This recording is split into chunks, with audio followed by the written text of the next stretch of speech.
औज़ुबिल्लाहिमिनश्शैतानिर्रजीम बिस्मिल्लाहिर्रहमानिर्रहीम। नाज़रीन इकराम अस्सलाम वालेकुम। उम्मीद करना कि सारे खैरोफियत सो अल्लाह पाक की याद जो सो अज एक दफ़ा फिर तुसां मेज़बान वकास अंजम तुसां दी खिदमत एक अफसोसनाक खबर ही आख सकने संत उस खबर न ताल्लुक के इंतकाल पर मलाल। यकीन मनो दिल दिला देने वाली कहानी है। अक्सर ऐसा सुना है कि जेडे वालिद होने ना उन्होंने बच्चियां दी जान होनी है। अज असा अपनी अखा नाल एक हकीकत देखी है कि वाकई जिहड़ा बच्चों विच ना जिहड़ियां बेटियां होंदियां उन्हां विच वालिद दी जान होनी है। वो इस तरह में कि एक शख्स मोहम्मद नदीम नामी शख्स है जिसका ताल्लुक तहसील टेक्सला एक गाँव है सखो मैसियों उस नाले सुबह उठने नमाज रोजा करके बच्चे नाल प्यार करके खाना शाना खा के अपना रक्षा चलाना है। रक्षा ड्राइवर है तो रक्षा के इनकी घरों निकलना है। सारा दिन मजदूरी करना अपने बच्चों से अपनी बच्चों की ख्वाहिशात पूरी करने से उन्होंने ज़रूरियात पूरी करने से घर ने हालात बेहतर करने से निकलना है। ते सारा दिन कमाई करना कम करना थक हार रहना ते शामी उसने जो घर आने ना टाइम होना है ना ते अचानक उस एक खबर मिलनी है कि उसकी बेटी जी 3 to 4 साल एज है जिसने लोग बेइंतहा प्यार करना है अपनी जान तो वध के उस नाल अपनी जान उसते वारना है इतना प्यार करना है। उसकी खबर मिलनी है कि वो छत तो टट्ठी है उसकी बाजू 2 जगह तो टूट गई है फिर चेहरे ते काफ़ी लग गई पूरा जिसम उसना जड़ा ना खून लिपटी हुई उस मिलनी वो बच्ची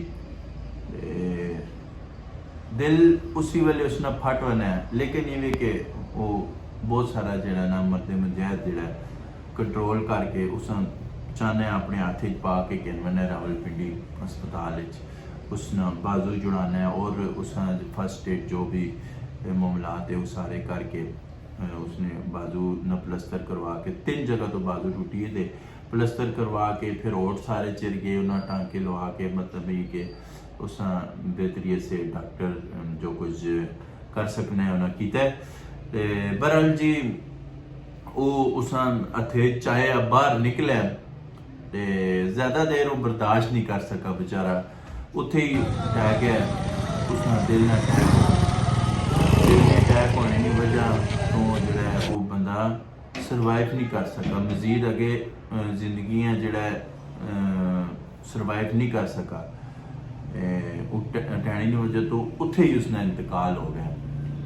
तो यकीन मनो मैं उन्हीं उस जनाजा पढ़ा उसना कार एक चीको पुकार रवास इतना है उसने कार उसने भैना उसने बच्चियाँ उसने बच्चे उसने बीवी उसने एलो याल जितने भी है चाचे मामे भरा भतरीए हर बंदे ने आँखें आंसू है उससे दर्द है एक यकीन मनो कैफियत हर किसी ने जो है ना दर्द भरी हुई पी है क्यों कि नदीम भाई जड़े उन्होंने इखलाक या उन्होंने प्यार या उन्होंने किरदार जड़ा रह उसकी वजह तो बहुत सारे लोगों ने दिल च जगह पढ़ाई है। बहरहाल जड़ा जी उस बंदे जड़ा सर्वाइव नहीं कर सका जानी बाजी हार गया तो उस तो रात तो कह के सुबह तक उसने कार्य एक रवास है आते लेकिन जनाजा पड़ा उसने कफन दफन होया फिर उस तो बाद जनाजे से कह के खड़ा गया उसने मैयत जनाजा आया जनाजे तो बाद फिर जिस टाइम एक तकलीफ दे जड़ा आखिरी मंजर है ना देखने वाला यकीन मनो वो आवाज़ जी हले तक मेरी कन्ना अखा गूंजनी पई है। वो छोटा बच्चा उसने 6 to 7 साल ना या 8 साल ना बच्चा उसी वाब ना है उसना तो उस जिस टाइम उस लादे च तारने पे कब्र लाने से 2-3 बंदे बिच लथे उसने मैयत चाह के कब्र रखी ने एक ही आवाज़ आई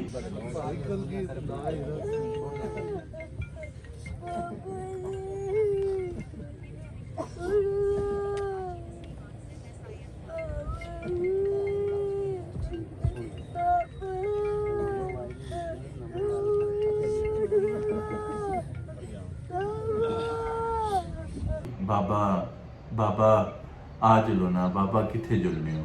ਤੇ ਯਕੀਨ ਮੰਨੋ ਕਿ ਇੱਕ ਖੂਨ ਨੇ ਆਂਸੂ ਦਿਲ ਰੋਣਾ ਆ। ਤੇ ਮੈਂ 2-3 ਕਦਮ ਅੱਗੇ बढ़ाए उस बच्चे हौसला देने से, ते मेरे अपने आंसू नहीं रुक सके। ते मैं कि उस हौसला देवां, मैं आपे ही जो है जी मेरे अपने च हौसला नहीं रहा यार कि